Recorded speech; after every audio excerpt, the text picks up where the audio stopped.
అయిన Ramulamma route మార్చబోతున్నారా? Party అధిష్టానం ఇచ్చిన పదవిపై ఆమె గుర్రుగా ఉన్నారా?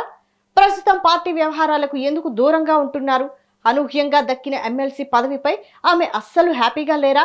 తన రేంజ్కు కేవలం శాసన మండలి సభ్యురాలుగా ఉండటం సరిపోదని తన అసలు టార్గెట్ మంత్రి పదవి అని రాములమ్మ భావిస్తున్నారా? సొంత ప్రభుత్వంపైనే ఆమె చేసిన ఘాటు వ్యాఖ్యల వెనక అసలు వ్యూహం ఏంటి?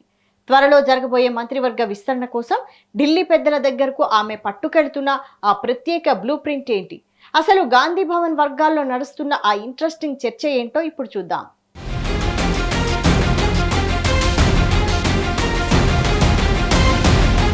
తెలంగాణ కాంగ్రెస్ రాజకీయాల్లో ఇప్పుడు రాములమ్మ రూట్ మార్చబోతున్నారా?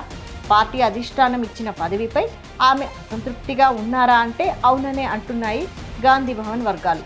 ఎన్నికల ముందు కాంగ్రెస్ గూటికి చేరిన సీనియర్ నేత సినీ నటి విజయశాంతి ప్రస్తుతం పార్టీ వ్యవహారాలకు కాస్త దూరంగా ఉంటున్నట్లు కనిపిస్తోంది.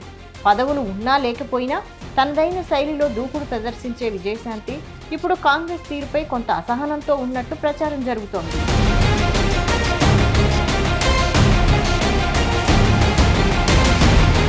ఇటీవల ఆమెకు కాంగ్రెస్ పార్టీ అనూహ్యంగా ఎమ్మెల్సీ పదవిని కట్టబెట్టింది. అసలు సీనియర్ల లిస్టులోనే లేని ఆమె పేరు తెరపైకి రావడం, నేరుగా ఢిల్లీ స్థాయిలోనే లాబియింగ్ చేసి పదవి దక్కించుకోవడం అప్పట్లో పెద్ద సంచలనమే సృష్టించింది. అయితే ఈ ఎమ్మెల్సీ పదవిపై రాములమ్మ అస్సలు హ్యాపీగా లేరన్నది ఇన్సైడ్ టాక్.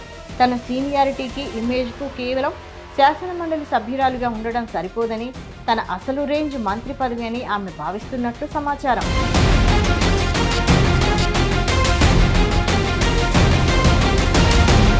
ఈ అసంతృప్తి కారణంగానే విజయశాంతి పార్టీ అధికారిక కార్యక్రమాలకు పెద్దగా హాజరు కావడం లేదని తెలుస్తోంది. కేవలం శాసన మండలి సమావేశాలకు మాత్రమే వస్తూ అది మొక్కుబడిగా ప్రశ్నలు వేసి వెళ్లిపోతున్నారని పార్టీ నేతలు చర్చించుకుంటున్నారు. పైగా మొన్నటికి మొన్న జరిగిన మండలి సమావేశాల్లో సొంత ప్రభుత్వంపైనే ఆమె కొన్ని ఘాటు వ్యాఖ్యలు చేయడం, పరోక్షంగా తన అక్కసును వెళ్లగక్కడం కాంగ్రెస్ శ్రేణులను విస్మయానికి గురి చేసింది. ఈ పరిణామాలు చూస్తుంటే రాములమ్మ కాంగ్రెస్కు ఏదో ఒక గట్టి అల్టిమేటం ఇవ్వబోతున్నారా అనే అనుమానాలు వ్యక్తమవుతున్నాయి. మనం కదా చెప్పాం, ఉద్యమకారులకి ఇల్లు ఇస్తా అన్నో, పెన్షన్ ఇస్తా అన్నో, ఆరోగ్యం గురించి హెల్త్ ఇన్సూరెన్స్ ఇస్తా అన్నో, ఉద్యోగం ఇస్తానో, ఇలా అన్నీ మనమే చెప్పాం కదా అధ్యక్ష. అవన్నీ చేస్తుంటే ఆన్ టైంకి ఫస్ట్ ప్రయారిటీ ఇచ్చి ముందే చేస్తుంటే గౌరవంగా ఉండేది అధ్యక్ష. ఇవాళ పరిస్థితి ఏమైందంటే అధ్యక్ష, ఉద్యమకారులు అడుగుతున్నారు, అయ్యా మీరు కదా మాకు ప్రామిస్ చేశారు, ఏమైంది అని వాళ్ళు చాలా గౌరవంగా, మర్యాదగా, ప్లీజింగ్గా అడిగారు అధ్యక్ష. కానీ నాకు తెలియదు అధ్యక్ష, ఎందుకు డిలే అయిందో నాకు తెలియదు అధ్యక్ష. ఇవాళ కమిటీ వేస్తానని కూడా అని చెప్పారు. నా ఉద్దేశంలో అయితే అధ్యక్ష, కమిటీ అన్నది కొంచెం డిలే అవుతుంది అధ్యక్ష. ఇప్పటికే 2 ఏళ్ళు అయిపోయింది, 2 ఏళ్ళ పైన అయిపోయింది మా ప్రభుత్వం వచ్చి, కాంగ్రెస్ ప్రభుత్వం. తొందరగా వాళ్ళకి ఏం మనం వాగ్దానం చేస్తే బాగుంటుందని అధ్యక్ష. ఎందుకంటే అధ్యక్ష, మనం ఏ స్కీమ్స్ అన్నా తీసుకురావచ్చు, ఎంతన్నా తీసుకురావచ్చు, చేయొచ్చు.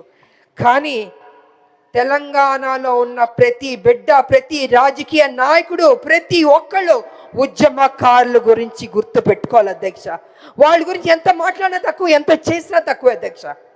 రాష్ట్రంలో త్వరలోనే మంత్రివర్గ విస్తరణ ఉంటుందనే ప్రచారం సాగుతున్న నేపథ్యంలో విజయశాంతి తన ప్రయత్నాలను ముమ్మరం చేశారు.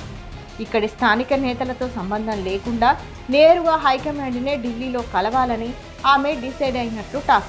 ఇప్పటికే మంత్రి పదవుల కోసం పలువురు ఎమ్మెల్యేలు రాహుల్ గాంధీ చుట్టూ ప్రదక్షిణలు చేస్తుండగా రాములమ్మ మాత్రం ఒక పక్కా ప్లాన్తో హస్తిన బాట పడుతున్నారట. తనకు కనుక మంత్రి పదవి ఇస్తే పార్టీ బలోపేతానికి, ప్రభుత్వ మైలేజ్కు ఎలాంటి వ్యూహాలతో ముందుకెళ్లాలో వివరించడానికి విజయశాంతి ఒక ప్రత్యేక బ్లూ ప్రింట్ కూడా సిద్ధం చేసుకున్నట్లు సమాచారం. కాగా గతంలో ఎవరూ ఊహించని విధంగా ఎమ్మెల్సీ పదవిని సొంతం చేసుకున్న రాములమ్మ అదే జోష్తో ఇప్పుడు మంత్రి పదవిని కూడా సాధించుకుంటే ఆశ్చర్యపోనక్కర్లేదని సొంత పార్టీ నేతలే గుసగుసలాడుకుంటున్నారు. మరి ఢిల్లీ పెద్దలు రాములమ్మ డిమాండ్కు తలొగ్గుతారా లేదా అనేది రానున్న రోజుల్లో చూడాలి.